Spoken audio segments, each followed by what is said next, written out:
Assalamualaikum warahmatullahi wabarakatuh. Alhamdulillahi rabbil alamin. Wabihi nasta'inu ala umurud dunya waddin. Wassalatu wassalamu ala asrafil anbiya'i wal mursalin wa ala alihi rasulillahi ajma'in. Rabbi shrahli sadri wa yassirli amri wahlul 'uqdatam min lisani yafqahu qawli. Amma ba'd. Yang pertama-tama, yang paling utama, marilah kita panjatkan puja serta syukur atas kehadiran Allah Subhanahu wa taala, Zat yang maha kuat, Zat yang maha kekal, Zat yang maha pengasih, yang telah memberikan kita nikmat sehat, nikmat iman, serta nafas yang masih segar berhembus pada hari ini. Tidak lupa juga kita melantunkan salawat kepada baginda Rasulullah sallallahu alaihi wasallam yang membawa kita dari zaman kegelapan hingga zaman terang menerang ini, dan kita mengharapkan syafaatnya di yaumul akhir nanti dengan melafazkan Allahumma salli ala sayyidina Muhammad wa ala ali sayyidina Muhammad. Pemirsa yang dirahmati oleh Allah Subhanahu wa taala, pada suatu hari Rasulullah sallallahu alaihi wasallam singgah di rumah seorang wanita yang bernama Ummu Umarah. Ketika beliau sampai, Ummu langsung menyambut beliau dengan hangat dan mensilahkan beliau masuk ke rumahnya. Tak lama kemudian, Ummu langsung segera mempersiapkan hidangan untuk beliau.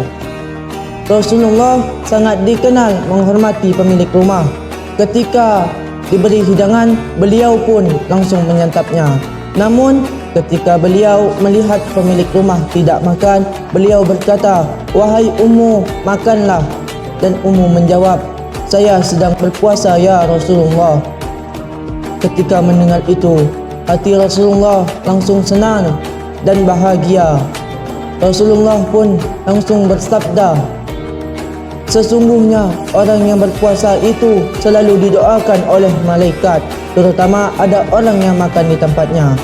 Orang itu akan didoakan hingga orang itu selesai menyantap makanannya." Para pemirsa yang dirahmati oleh Allah Subhanahu wa taala, ketika mendengar perkataan dari Rasulullah tadi, Ummu Umarah langsung bersyukur. Ia pun secara tidak langsung mendapatkan pelajaran tentang berpuasa dari Rasulullah sallallahu alaihi wasallam. Dalam kesempatan lain, Rasulullah sallallahu alaihi wasallam bersabda, "Barang siapa yang memberi buka orang yang berpuasa, maka dia akan mendapatkan pahala seperti orang yang berpuasa, tanpa mengurangi sedikit pun pahala orang yang berpuasa itu."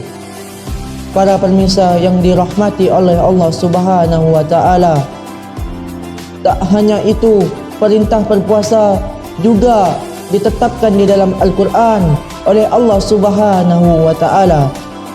Quran surah Al-Baqarah ayat 183 yang berbunyi, A'udzubillahi minasyaitonirrajim.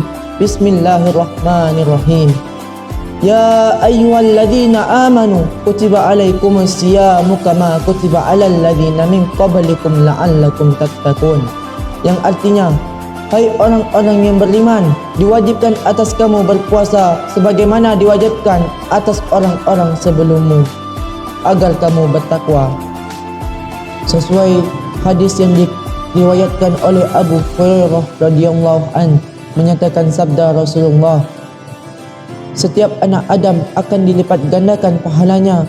Satu kebaikan akan menjadi 10 kebaikan sampai 700 kali lipat."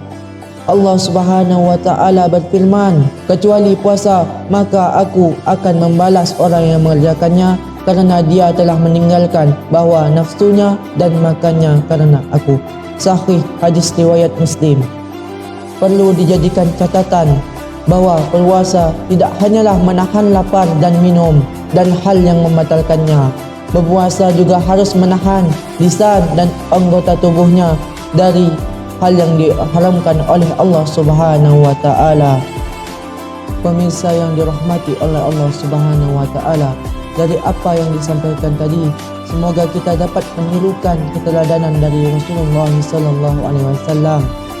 Semoga kita menjadi manusia-manusia yang bertakwa kepada Allah Subhanahu wa taala. Allahu a'lam bishawab. Summa assalamualaikum warahmatullahi wabarakatuh. Marhaban ya Ramadan.